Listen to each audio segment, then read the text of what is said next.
Hah? Dhugaadhai. Dhugaadhai. Dhugaadhai. Rakkoon keessan qabsaa'ota maqaatiisin. Maali Oromoo? Maali Oromoo? Manxirqishiyyoo Oromoo qabsaa'ota maqaati. Warra maqaadhaaf qabsaa'u.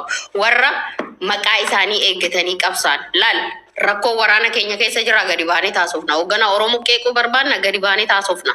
Maaliif? Kaayyoo sun kaayyoo keenya waan ta'eef hanga xumuraa achirra deemnee galma keenya jennee waan itti amannee deeggaraa jirruuf. Waliigalee? Kaan garuu gaafa Oromoon kutaan tokko dhumu, gaafa kuni dhumu, gaafa qabsaa Oromoo garanaa tokko irratti duulamu gadi baaniin dubbatan. Because warra maqaati. Namoonni asirratti beeriin waboo deeggarti. Yes. Na bilisoomsee dhiisee osoo hin deeggaruun du'aani. Na bilisoomsee dhiisee. Garuu warroonni sun har'aa maqaadhaaf qabsaa'u. Dabduu Oromooti. Oromoon qeeqxu of course hin qeeqama. Maaliif hin qeeqamne? Guyyaa tokko mee isaanii Oromoo qeequ isaanii waraanni kun sirrii jira hin jiru jajjabeeffamuu qaba diinagdee dhabe mee isaanii jedhu dhageessanii beektanii hin jedhan because quban qaban alaabaa baa'u qofa baatanii deeman sabboontu asirraa qofa ittiin sirban keessatti kaayyoo isaanii irratti hirmaachaa hin jiran lafarratti jechuudha. Kanaaf har'a namni tokko dhufee dandeettii siyaasa haasa'uu ilmi Oromoo kamiyyuu yoo qabaate jara kana waliin haasa'utti natti tola nan jabeessa. Haa ta'u malee Oromoon hundi isa jala hiriiruu qaba. Maal jara? Oromoo jala yoo hiriiru bar Abiyyis bar Oromoodha. Shimallis Abdiisaas bar Oromoodha. Miti Oromoon kan morma itti cite har'a isin gadi yaatanii akka isin Oromoon tokko ta'ee Oromoo wal jaalatee nageenya labsuu qaba. Oromoo jechuun nagaa jechuudha jaalmarroon. Oromoo yoom nageenya jibbe? Yoom nageenya jibbe Oromoon? Oromoon kaleessa waraanni kun bakka booji'ametti makkalakaa reeffa isaa gubee biratti suuraa ka'aa ture. Har'a isin gadi yaatanii akka akkana jettaniifi Oromoon mormi isaa citee feerrootti fannifamaa kan ture. Akkanuma laayyoo salphaa kanatti asirra geessanii akka isin bishaan gabatee irraa akka taataniifi.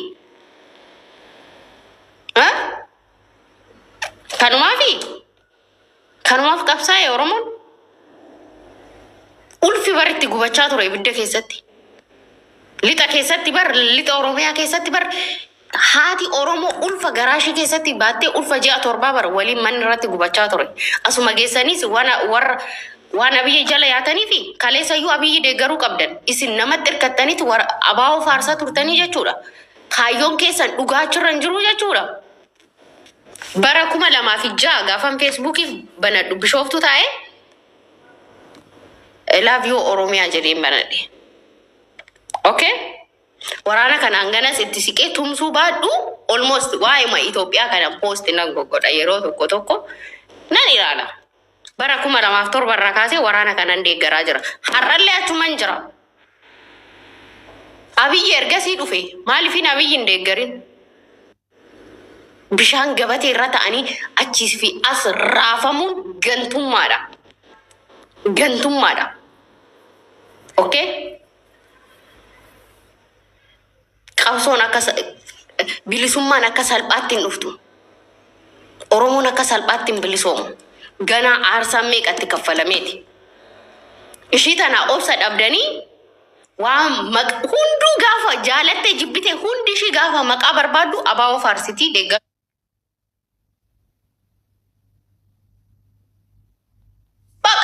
Uummanni kiyyaa whatever ol fuudhee si afarsa. Si galee jaarraa kana keessa Oromoo mormi cite. Dheengadda darraa keessatti waraana bilisummaa Oromoo booji'an morma isaanii kutan si galee suuraa isaanii naa erganiitiin qaba. Gadi baasee sooshaal miidiyaa irratti maxxansu diinni nutti gammadde waan ta'eef. Garuu Abiyyi deeggaruun akkuma jirutti Jawaar faarsuun akkuma jirutti Maraara Guddinaa faarsuun akkuma jirutti rakkoon qabu. Ijoollee Oromooti isaan.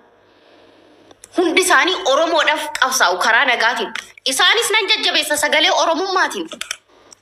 Garuu qawwee malee homtuu bilisa nu baasu. Oromiyaan kan Oromooti. diinagdeen Oromiyaa irra dhufu Oromoon nagaan Oromoo irra jiraachuuf diinni achi keessa harca'ee baduu qaba jennee bara qabsoon kun jabaate hanguma fe'e ijoollee sooshaal miidiyaa kanarra jiran isa lixaatiinis isa kaabatiinis wal dhabnee wal mocorru waraana kana hin deeggaranii jechuudha hin tumsanii. Har'a warri kaleessa adda durummaadhaan waraana kana hin jajjabeessanii jennee waa meeqa fuunee itti kenninetu dachii jara garagalee jechuudha. Kuni gantummaadha. Singalee gantummaadha.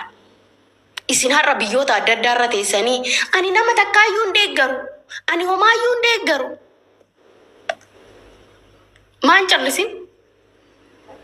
Hin sodaatin gaafa duuti dhufte eessattuu hin do'el bidaba. Yaa Rabbi dhugaana dubbisi. Sinii galee?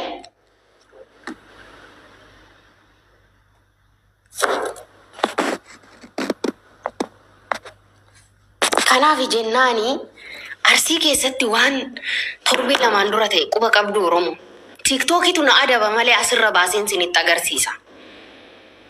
Ijoollee qabsaa'ota bilisummaa Oromootiif qabsooftu nama torba ajjeesanii uummanni akka shororkaa'ee maqaa waraana kanaa akka waamneef reeffa isaanii aspaaltiirra harkisanii kaan immoo fardatti fe'anii reeffa haadhaaf geessan kaan fuudhanii bishaanitti gatanii jechuudha. Isaayyuu laalan jille.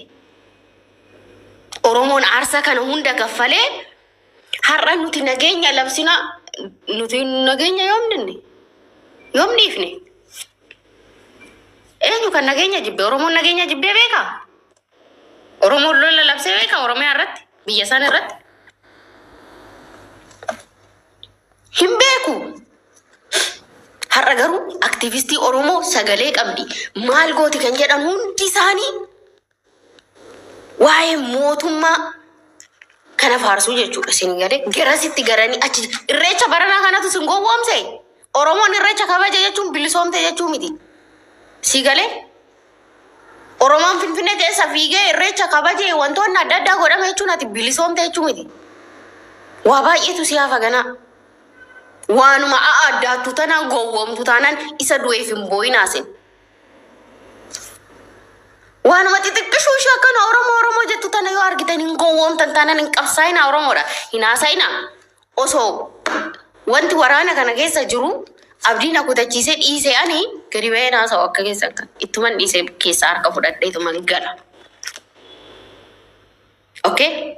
Isin garuu gadi baatanii har'a laali Finfinnee keessa ijoolleen Oromoo meeqaatamni waraana kana hin deeggaru sappoortii godhu. Abaawoo woboodha Feesbuukiin isaanii. Bara dhageetti hanganaa horanne warri duraan immoo nu fuuldura ture nu jalatti cabaa ture jechuudha. Baay'isawwee nutu si fuuldura ture. Zaaraa sanyii Oromoo, Bilillee Oroo, Fatiyaa. Ijoollee sun har'a hin jiran laal. Nasiraan har'as hin jirti. Nasiraa Gursum. Nuti warri rakkoon gaafa nu keessa jiraane warri baafnee dubbannu warri irra diddibne kuni ila yoo milqiyaama yoomiyyuu numa jirra. Daanduma kanarra jirra mooyyuu. Sinigalee warri maqaaf qabsaa'u warra guyyaa tokko rakkoon iddoo san jira kuni sirrachuu qaba jedhee yaada ittiin kennanne warra maqaaf qabsaa'uun jedhanan isaan. Warra maqaa ofiitiif qabsaa'e. Sinigalee warra maqaa ofiitiin jireenya dhuunfaa daldalachaa turedha jechuudha isin. Argitanii? Harargee keessatti maaltu ta'aa jira quba qabdanii? Harargee keessatti maaltu ta'aa jira quba qabdanii? Ijoolleen Harargee asirraa gaafa wal lolan hin se'ina maqaa waraana gaafadhaan du'anii liqeeffatanii dinagdeedhaan tumsu. Isin galee warroota akkasiitu jira. Har'a Oromoon hundi ayyaana jala hiriiruu qabdi. Maaliifan ayyaana jala hiriira? Jawaar Mohammed sadaqee? Mee jabaa Jawaar Mohammed caalu isiniin fidduu amma zamana kana keessa jira. Deeggartoonni waraana bilisummaa Oromoo maaliif hir'atan? Maaliif xiqqaatan sagalee dhaban sooshaal miidiyaa kanarratti? Injiran argite? Maaliifi hunda ishii keessan deemanii amansiisuu jechuudha. Ati bareedduudha. Sabboontu ko jireenya dhuunfaa keetii bareeddee jiraachuu qabda. Akkas godhuu qabda maarreedha jedhaniiti. Itti afuufu ishiin daandii sanirra koorte. Namni akkana nama kaayyoo qabu miti. Nama namarratti hirkatee wayi deeggaru jechuudha. Sinigalee Waraana bilisummaa Oromoo keessa hoogganaan dura nuti beeknee faarsinee mataatti baachaa turre Marroo Dirribaati. Amma oduu Marroo Dirribaa Rabbiin nuun godhini waa tokko nu jalaa ta'e waraana kana deeggaruu hin dhiisna. No, hin dhiisnu. Itti fufaa jechuudha qabsoon. Kanaaf warri kaayyoo hin qabne kaayyoo qabaadhaa. Kaayyoo keessan irratti du'aa, kaayyoo keessan irratti cichaa. Hin ulfaataa. Waa baay'eetu isinitti baay'ata gufuu adda addaa. Dhaanamuutu jira lal. Biyya kana keessatti maal ijoolleen Oromoo na reebsisaan turreen? Na reebsisaan turre? Ijoolleen na reebsiste sun har'a isa hirtime ittimtu. Hin jiran argitee akkasiidha. Kaayyoo irratti cichitanii hojjechuu jedhamu. Warreen kadeessa sooshaal miidiyaa kanarra qorataa seenaa Walloo Zaara Sanyii Oromoo as jala jirti. Zaara Sanyii Oromoo, Fatiyaa, Bilillee Ooroo. Abaawoon ijoolleen Oromoo dhaaba Woboo jedhamu Marroo Dirribaa akka beekan akka jala hiriiran shoora olaanaa taphannee jirraa jechuudha. Warri kaleessa bara 2022 guyyaa keessa dhufe Oromoon waanuma xiqqoo ishee akkanumatti bilijili jedhee jala kaatee samiirra baasa waan ta'eef samiirra baasee waa jijjiiree har'a nageenya labsinaa Oromoodha nagaatu baasa saba keenya nagaatu baasa. Nuti zamana kana keessa Oromoo mormi itti citee haati Oromoo ulfa waliin manni ishee irratti gubatee zamana kana keessa duubatti deebina. Aarsaan kana booda kaffalamu baay'een ulfaatu. Sinigalee isin deeggartanii fi dhiistaniif Oromoon hin gabroomti isiniin jechaan jiruan. Sinigalee isin deeggartanii dhiistanii fi waraanni bilisummaa Oromoo galman ga'u hin kufaa miti. No galma hin gaa inni deeme. Caccabsine balleessine wayyaaniin jettee har'a miliyonotaan Oromiyaa keessa baroodha. Dheengadda Arsii keessatti zuwaay dhuunfatan dhageessanii miti. Oromoon hin bilisoomti. Deeggarsi keessan akkuma duraanitti ta'uu qaba. Sababbiin ani gaafa marroon na aarse gadi ba'ee qeequ akkan ani garaa kiyyatti qiimii qabadhe guddaa isaanii ta'ee akkan jalaan deebineef. Ani odoon har'aan tana ka'ee waraana kana deeggaruu hin qabnu jedhee asirraa olola oofee akkan kaleessa iyyee tishartii marroo hojjisiisee dhibba of jala hiriirsaa ture har'as dhibba of jala nan deebisiisaa jechuudha. Si galee kana beekuu qabda. Kanaaf hooggantoonni Oromoo gaafa rakkoo qabaatan nuti gadi baanee kan itti nu jibbaaf miti akka nu sirraaniifi. Daandiin keenya isaan harka jira waan ta'eef har'aan tana odoon naami jette ani biyya kiyyatti galee tananii suuqii tokkee tabaadha. Garuu waa baay'eetti dhabe. Obboleessi kiyya waraana kana keessa jiraachuu baatu eessuufni kiyya keessatti du'e keessatti wareegame. Sinigalee maatii kiyya yeroo baay'ee kan dararan maqaa kanaan. Sigalee maal isaan oduun ijoollee lixa keessatti duutu naa caalu moo ijoollee shawaa kaabaa keessatti dhuman naa caalu moo guyyaa guyyaadhaan itti dhumaa jiran. Sigalee kanatu jira. Afaaniin rakkoo akka Oromootti nu keessa jiru maal sirreeffachuu qabna. Inni badhaadhina deeggaru ilma Oromooti dhiiga kooti adeeggaru mirga isaati. Akka Oromummaatitti mooyyuu Oromummaa isaarraa mulquun qabu jibbuun qabu. Tole. Inni Abiyyi deeggaru ana cinaa taa'ee Abiyyi faarsuu mirga qaba. Indoorku Oromummaa isaarraa mulqu nan kabajaaf. Garuu immoo sooshaal miidiyaa kanarratti bara 2018 irraa kaasee hanga bara 2020 namoonni dhageettii qaban guddaan isaanii deeggartoota waraana bilisummaa Oromoo nu ture. TikTokin kiyya yeroo 21ffaaf kan gubate ijoollee biltsiginnaa deeggaraniitu narratti gubaa jechaan ture. Lakki warri nuti deeggartoota abaawoti jedhanii sabboontu of fakkeessanii alaabaa qabatanii asirraa akkana godhatan wal ijaaree ijoollee biltsiginnaa keessa hojjetu jechuudha. Maaliif hojjettanii miti mirga keeti? Mirga keeti maa hojjetta isiniin jedhu. Garuu achi fakkaattee as fakkaatteen daldaaltu ishee akkasiitu nama gurgura argite. Obboleettiin qoodoo mootummaa kana deeggartee ishii mootummaa deeggartiittan beeka. Ishiin garuu dhokfattee akka kinoo naftanyaadhaan cimbilee kanaa wuliq akka jennuun tokko cimbilii uffattee asitti deeggartuu Wobooti as garanaan ishiin galgala nama biraati. Baay'ee nama gaddisiisa baay'ee isinitti gaddee jechuudha baay'ee isin taajjabe. Sinigale. Kaayyoon kun galma hin ga'a. Waraanni kun gufuu baay'een itti baay'atus wareegamni gurguddaan kaffalamus galma hin ga'a. Oromiyaan hin bilisoomti. Okay? Kaleessa waraana muraasaatu qellem wallaggaa keessa ture. Har'a garuu guutuu Oromiyaa keessa hin jira. Okay? Birgeediidhaan socho'an. Kanaaf isa kana tumsuu qabdu. Diinagdeedhaanuu deeggaruu baattan waa'ee waraana kana haasa'uu qabdan. Singalee ijoollee Oromooti. Anaaf jecha baanii achi keessa deeman. Gaafan ani sanyii qeequ marroo qeequ isaan jibbee bitani kaayyoo san jala nan deebi'a jechuu koo miti galee jechumatti hin du'an akkanumatti oduma na bilisoomsuu habaatan akkanumatti odoon deeggaruu hin du'an. Ani haasa'uu yoon dhiise sooshaal miidiyaa kanarraa haasa'uu yoon dhiise jara kana deeggaruu dhiise jechuu koo miti. Never ever hin dhiisu. Never. Sinigalee wanti adiin nan gowwoomsitu oduu akkas ta'e taayee danda'anatutti dhiyaata. Sinigalee. Abbaa fi taasa'ee waan barbaadu tokko fudhadhee afaan kiyya qabadhee fataa jedheetuma asiin bahee achiin galeetuma bakka jedhee jiraachuu nan danda'a. Ani san hin barbaadu. Oromiyaa naa bilisoomtu ani irraayyuu hin jiraadhu. Sigale warri achi keessatti ilmaan meeqarraan itti dhabee qabsoo kanatti warri ilmaan meeqatti dhabee maatii guutuutti dhabe beeke kan obboleessatti dhabeetu achi jira. Mucayyoon takka hin jirti riyaa keenya as Beerut kana keessa jirti. Obboleessa dhiyeenya kana Wallaggaa keessatti irraa wareegame. Argite namoonni akkanaa keessi isaanii gubaa qaba gadi baatanii haasa'achuu baatanis. Abiyyis sagalee keenyatu fide. Shimallis Abdiisaas sagalee Oromootu fide. Abiyyi har'aan tana odoo nafxanyaan kaatee duula irratti goote sagalee Oromummaa nan kennaafane akka inni achirra turu. Of course, nafxanyaan na bulchuurra innumti nu bulchuu wayya. Kaayyoon qabsoo keenya garanaan jiru mooyyuu hin dhaabbata jechuu koo miti. Sinigalee Abiyyinaa nafxanyaan irratti dultu yeroo meeqa viidiyoo waraabeeraan. Deeggartuu isaa ta'eeti miti. Akka Oromootti diinni Oromummaa keenyaan qofa waan nu jibbuuf. Nuti immoo ijoolleen Oromoo waan adiidhaan gowwoomuu qabnu.